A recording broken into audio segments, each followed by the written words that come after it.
자, 그 다음에 군의 입장에서 여러분들이 일단은 존재하는 이유 잘 알고 있겠어요. 그죠? 그래서 두 가지 개념을 꼭 가지고 가야 되는데, 첫 번째가 영토 수호, 또 치안 유지, 세계 평화. 세계 평화는 명분이고 치안 유지는 군의 부수적 기능이야. 가장 중요한 것은 영토 수호랑 뭐라 그랬죠? 실현이라 그랬습니다. 해군 입장에서는 영해 수호가 되겠죠. 대한민국의 영해는 어디까지인지 얘기해 보세요. 대한민국 영토의 인근 해역이 대한민국의 영해입니다. 인근의 범위에 대해서 얘기해 보세요. 국제법적으로는 12해리를 기준으로 합니다. 다만 대한해협은 일본과의 영토가 근접되어 있기 때문에 해리를 적용하고 있습니다. 북한의 영해는 대한민국의 영해인가요? 북한의 영해인가요? 대한민국의 영해죠. 개념 한반도 및 부속도서로 한다라고. 다만 북한이 불법적으로 영해를 장악하고 있죠. 자, 그래서 NLL과 관련되는 건 그거다. 자, 통일이 됐어요. 통일이 됐으면 해군 필요 없나요? 영해 수호 차원이다라고 하면은 러시아와 일본과 중국으로부터 대한민국의 영해를 수호해야 되겠죠. 불법 집단인 북한으로부터의 그와 같은 해상 도발은 없어질지라도 지금의 현재 존재하는 북한의 위협만큼은 직접적인 위협 떨어져요. 그러면 군의 능력은 그렇게 키울 필요가 없겠네. 그런데 그렇지 않죠. 어마어마하게 지금 해군에다가 예산을 쏟아붓고 있죠. 이지스함서부터 해가지고서 함대지 유도탄, 유도탄 있어요. 그 성능에 달하는 그러한 미사일을 가고 북한이랑은 게임이 안 돼요. 바로 뭡니까? 더 이상 영해 수호의 이런 소국적 차원에서 해군이 머물러 있으면 안 된다는 거죠. 바로 국익 실현 차원으로 나서라 이거야. 이걸 해군에 적용한 개념이 바로 뭐다? 그것이 대양해군의 개념이야. 대양해군에서 얘기해 보세요. 네, 군대가 존재하는 이유, 특히 해군이 존재하는 이유는 영해 수호와 국가 이익의 실현에 있습니다. 영해 수호는 대한민국 영해를 수호하는 가장 근본적인 기능입니다. 그렇지만 인근의 이 수호를 가지고서 대한민국 해군의 존재로 만족할 수는 없습니다. 국가 이익이 있으면 전 세계 어디든지 나아가서 작전을 펼쳐야 됩니다. 그렇기 때문에 해군사관학교 4년제 과정에서는 한 학기 전체를 모든 국가의 사관학교를 방문, 그렇게 해서 대양해군의 기지를 키우는 것으로 알고 있습니다.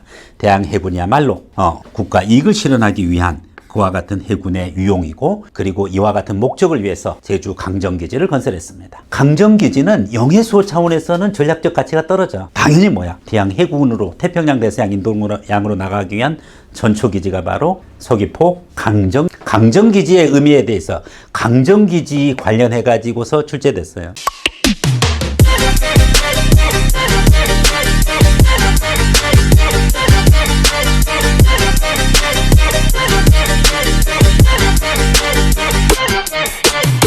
공군이 왜 대한민국 군대의 핵심 전력인지 얘기해 보세요. 공군이 수행할 때는 영토와 영해의 수직 상공입니다. 그런데 영공은 영토 영해보다 훨씬 더 많은 범위를 차지하고 있는 거예요. 표면적으로 이건 말할 것도 없고 3차원적으로 해군의 비할 바가 아니죠. 현대전의 특성은 또한 초기 전세가 매우 중요합니다. 초기 전세를 좌우하는 것은 다름 아닌 공군입니다. 따라서 공군의 제공권 장악이 영해와 영토를 수호하기 위한 가장 중요한 영공수호 차원에서 이루어지기 때문에 대한민국 군대의 핵심 전력이라고 생각합니다. 왜 도대체 합동참모본부나 국방부는 다 육사 출신이 싹쓸이해 가는 거야? 왜 그래? 그건 너무 심한 거 아니야? 쟤네들도 먹고 살아야 될 거 아니야? 최근에 조금 나아졌어. 근데 형식적이야. 완전히 무슨 뭐 국방부 장관이나 합참의장이나 딱 회사 공사목 해주고 실질적으로는 다 육사 출신이야. 여전히 그래.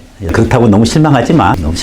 회사 육사가 회사 공사가 절대 육사한테는 안 져. 졌다. 삼사관학교 체육대회에서 졌다. 특히 공사가 육사한테 졌다 그러면은 무조건 토끼팀이야. 예전에 동대문동장에서 삼사관학교 체육대회 할 때는 마찬가지야. 졌다 그러면은 육사 애들은 차 타고 와. 화랑대에서 저기까지 동대문동장까지 그러면은 응원하면서 오거든. 차가 있잖아. 신호도 쫙 뚫려. 신호가 쫙 뚫리고 차가 막 진짜 이렇게 막 흔들려. 이렇게 버스가 넘어갈 것 같다. 오, 바깥에서 보면은 그 사기가 충천해가지고 동대문동장까지 와. 그 다음에 카드색 쫙쫙쫙쫙 하고 한단 말이야. 근데 그 해 공사가 졌다. 회사는 가끔 져도 돼. 회사는 육사에 대한 그런 게 니네 이겨. 근데 공사가 졌다 그러면은 대방동이야. 그때 대방동 보라매역 지금 거기가 공군사관학교 해군사관학교 같이 있었어. 공사 거기까지 동대문동장에서 토끼팀이야. 전교생 모아느라고. 다시 왜 대한민국의 통합작전 능력은 육군 중심으로 이루어져야 되는지 얘기해보세요. 해군과 공군은 기술군입니다. 인정할 거 인정을 해줘. 기술군입니다. 각자의 역할에서 전술적인 능력을 극대화시켜주는 겁니다. 그래서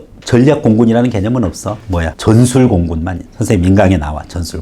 공군의 즉각성, 융통성 이 네 가지를 기준으로 해서 전술 공군의 개념으로. 그런데 문제는 뭐냐면은 육군은 전술만 가지고는 안 돼. 뭐까지 세워야 돼? 머리 아파 얘네들은. 뭐까지 세워야 돼? 전략까지 세워야 돼. 전략과 전술의 차이점에 대해서 얘기해 보세요. 전략은 전쟁을 수행하기 위한 마스터 플랜, 대계획입니다. 그렇기 때문에 자기 군만 잘 운영해서 되는 게 아니야. 전략은 무엇까지 있어? 심지어 정신적인 측면까지 있어. 그래서 대국민 홍보 전략 이러지. 대국민 홍보 전술 이렇게 안 해. 대국민 홍보 전략.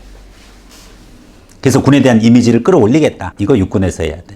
어떠한 전략적 요소 부분과 물론 그런 거는 군에서는 못하나요? 통합작전? 할 수 있지. 그런데 육군처럼 치열하지 못해. 세밀하지 못해. 불과 말 속도로 날아가는데 무슨 생각이 있겠어. 배 타고 무슨 생각이 있겠어. 보이는 거는 아주 단순해요. 허공이 바다가 보일 뿐이야. 그래서 육군에서 해야 되는 전쟁 수행을 위한 마스터 플랜 대계획입니다. 전술은 각 군을 운용을 해서 전략적 목표를 달성하는데 시시각각 전장 상황에 따라서 변화하는 것이 전술입니다. 전략적 목표를 달성하기 위해서는 각 군별로 전술 체계가 제대로 작동돼야 될 것입니다. 이와 같은 전술 체계를 통합해서 전략적 목표를 달성하기 위해서는 바로 해군과 공군의 기술력을 통합할 수 있는 육군에서 중심이 돼서 이루어져야 하기 때문에 육군이 해군과 공군을 포용하는 그와 같은 통합 작전 능력의 중심이 돼야 된다고 생각합니다. 이런 질문은 육사에서만 하지 절대 해사공사에서는 안 물어봐. 해사공사는 또 그래 그런 건 니네가 해. 머리 아픈 거는. 우리는 뭐야? 대항해군이 아니야.